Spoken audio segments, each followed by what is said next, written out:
खड़ा हुआ था फ्रेम आपने लतीफ़ खोसा और मैं और हमारी लीगल टीम के दूसरे लोग जो हैं वो अभी हम पेश हुए हैं और हमारी तरफ से बहस मुकम्मल हो गई है कि इमरान खान साहब के हवाले से कि उनके जो सेंटेंस है, जो वजह बना है कि जी उनको रखा जाए बाहर, वो ख़त्म किया जाए फौरी तौर पे। तो मैंने वहाँ ये कहा है कि आप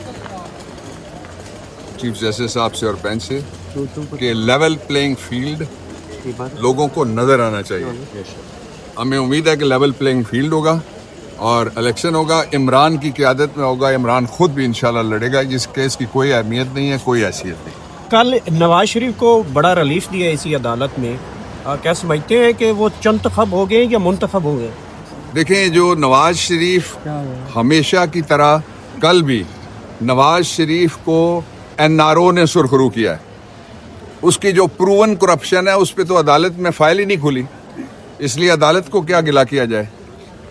वो केस विड्रॉ कर लिया गया रियासत की तरफ से और प्रोसिक्यूटर्स की भी गलती नहीं है। रियासत की जो इंस्ट्रक्शन है उसके ऊपर वो केस विड्रॉ हुआ है। मुझे नहीं समझ आई कि नून लीग वाले कब मिठाई खा के उसके बाद रोना छोड़ेंगे, इसलिए कि वो बरी नहीं हुआ, नंबर 1। दूसरी बात यह है कि आप पढ़ लें समीउल्लाह बलोच वर्सेस शेरवानी, बलूचिस्तान का केस है 2018 का, सुप्रीम कोर्ट सफ़ा 405 है, जिसमें नवाज शरीफ को 5 साल के लिए सुप्रीम कोर्ट के 5 जजों ने नहीं नायल किया, बल्कि ताहयात नायल किया हुआ है। वो नायली जब तक कायम है, नीचे वाला कोई कानून, नीचे की किसी अदालत की कोई जजमेंट इलेक्शन लड़ने का इजाज़त नहीं दे सकती। नवाज शरीफ नायल थे, नवाज शरीफ नायल हैं, नवाज शरीफ ताहयात नायल रहेंगे जब तक वो जजमेंट मौजूद है। अच्छा, एक सेकंड यार, एक दूसरी जो इम्पोर्टेंट बात है वो जरा सुन लीजिए। दूसरी बात ये है, ये गौर करने वाली बात है कि उस नाअहली की मौजूदगी में जब भी नवाज शरीफ किसी जगह पेपर दाखिल करेगा तो उसकी नाअहली उसी वक्त अहलियत जो है वो चैलेंज हो जाएगी और नाअहली वो सामने आ जाएगी कि ये जजमेंट है सुप्रीम कोर्ट ऑफ पाकिस्तान की। कोई एडिशनल सेशन जज, कोई एडिशनल कमिश्नर, जो भी होंगे रिटर्निंग ऑफिसर, वो क्या सुप्रीम कोर्ट के फैसले के खिलाफ किसी को कहेंगे कि नहीं जी सुप्रीम कोर्ट के 5 जज तो कहते हैं नायल है ताहयात, मैं कहता हूं ये अहल है? ये हो ही नहीं सकता। ये तो सोचना ही एक तरह से आखिरी जहालत है। 2, तीसरा जो इशू है वो इससे भी इम्पोर्टेंट इशू है जो मैं आपके सामने रखना चाहता हूँ।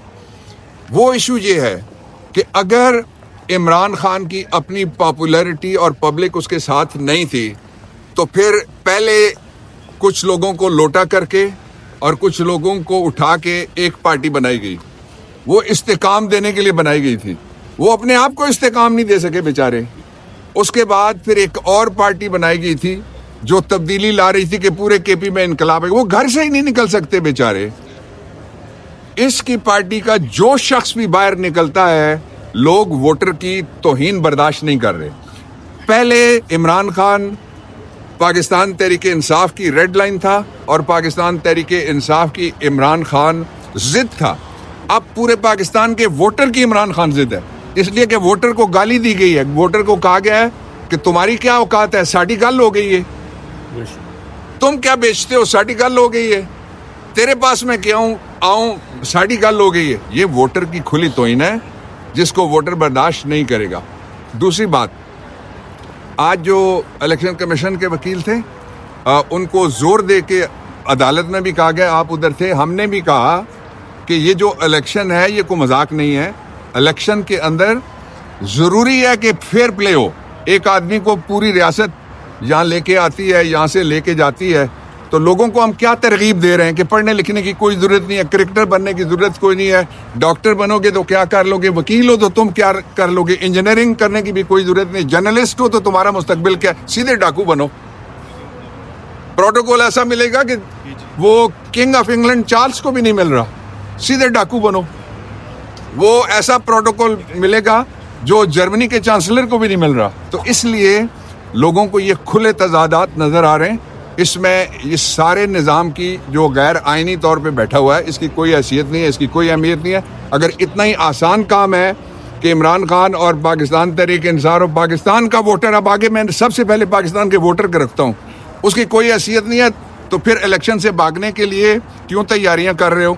क्यों अपने लोगों से, जितने माउथ पीस हैं नवाज शरीफ के, वो कहते हैं कि हम इलेक्शन वक्त पे ना हुए तो हम बर्दाश्त नहीं करेंगे। क्या करोगे, खुदकुशी? पहले तुम्हारी वजह से पंजाब में इलेक्शन वक्त पे नहीं हुआ, तुम्हारी वजह से केपी में इलेक्शन वक्त पे नहीं हुआ, तुम्हारी वजह से मरकज में इलेक्शन वक्त पे नहीं हुआ, तो क्या करोगे तुम? नवाज शरीफ को किसी अदालत ने आज तक सुरखरू कभी भी नहीं किया तारीख में, हर दफा उसको एनआरओ सुरखरू करता है। जी आप पूछ रहे थे सर इलेक्शन कमीशन के वकील ने 2 हफ्ते का टाइम आमिर फारूक साहब से मांगा, वो किस सिलसिले में मांगा उन्होंने?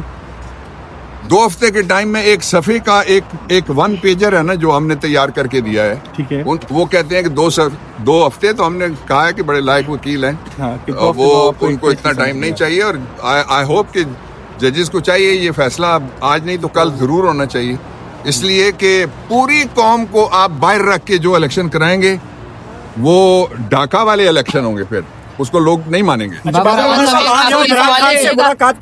आवान साहब, उनकी जो सजा है, खान साहब की सजा मुअत्तल हुई है, ख़त्म नहीं हुई। अगर जिस तरह पीटीआई का बयानिया है कि अदालत फैसले जो है डिले करते हैं, अगर उसी तरह हुआ तो खान साहब फिर किस कानून की हैसियत से इंट्रा पार्टी इलेक्शन लड़ सकेंगे? देखें, पहले मैं किसी और इलेक्शन पे नहीं जाता, पहले तो यह है कि इमरान खान इलेक्शन लड़ेगा, इस पे मैं बात करता हूँ। आज कोई जवाब ही नहीं था, कोई जवाब आपके सामने, आपने सुनी है पूरी हियरिंग कि कोई इलेक्शन कमीशन की तरफ से जवाब सामने आया कि किस वजह से उनको इलेक्शन के लिए 5 साल के लिए नायल किया जाए। ये फरमाइशी पिटीशनें, ये फरमाइशी किस्म के दरखास्तें, ये फरमाइश पे आने वाले दरखास्त बाज, उनकी दरखास्तों को डिटेन ही नहीं करना चाहिए। ये सुप्रीम कोर्ट भी कह चुकी है, हाई कोर्ट्स भी कह चुकी है। पहले कोई शख्स आके लोकस स्टैंडाई अपना साबित करेगा, जो उठे वो 2 आने की दरखास्त देके कि फलाने को नायल कर दो और फलाने को इलेक्शन से बाहर कर दो।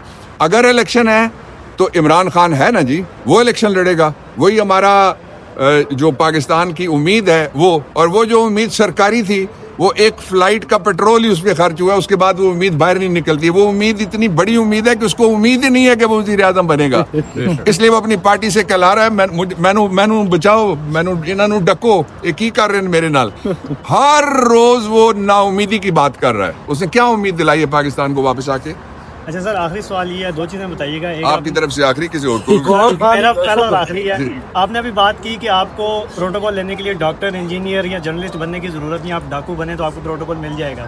डाकू बन के किसी सियासी जमात का भी बता देंगे, किसी सियासी जमात में जाएंगे तो एक ही है। दूसरा, बाकियों को तो, बाकियों के घरों पे डाके पड़ेंगे, उस एक डाकू को मिलेगा प्रोटोकॉल। ये बताइए, गौहर साहब जो यहाँ पे चेयरमैन बनाने की बात हो रही है, क्या आप समझते हैं कि पार्टी में एक्सेप्टेंस है, और क्या इसमें? देखिए, पार्टी के चेयरमैन थे, हैं और इमरान खान रहेंगे।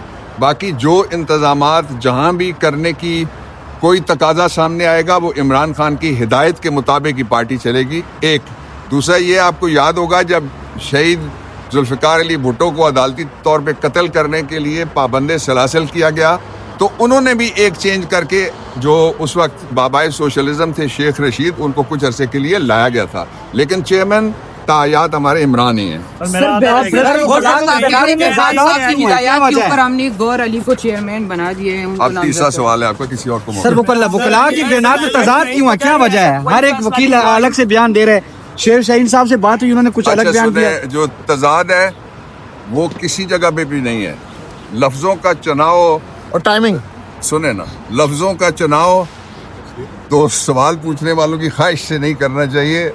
माकूल बात वही है कि इमरान खान लीडर थे, इमरान खान लीडर हैं, इमरान खान ही रहेंगे, इमरान खान के लोग साथ हैं, इमरान खान पाकिस्तान की वाहिद उम्मीद है, और उनको इलेक्शन से किसी बहाने से भी बाहर करने के लिए जो कुछ भी किया जाएगा उसको लोग मुस्तरद करेंगे। और फिर मैं दूसरी बात ये कहना चाहता हूँ, जिनको बहुत शौक था ना कि इमरान खान को हथकड़ी लगनी चाहिए, हथकड़ी लगने के बाद क्या हो गया, सज़ा होनी चाहिए, सज़ा होने के बाद क्या हो गया, जेल चले जाओ, जेल होने के बाद क्या हो गया, ये घर से नहीं निकल सकते। ये सारा निज़ाम इस वक्त जितना भी है ये कागजी शेरों का कागजी नाव है।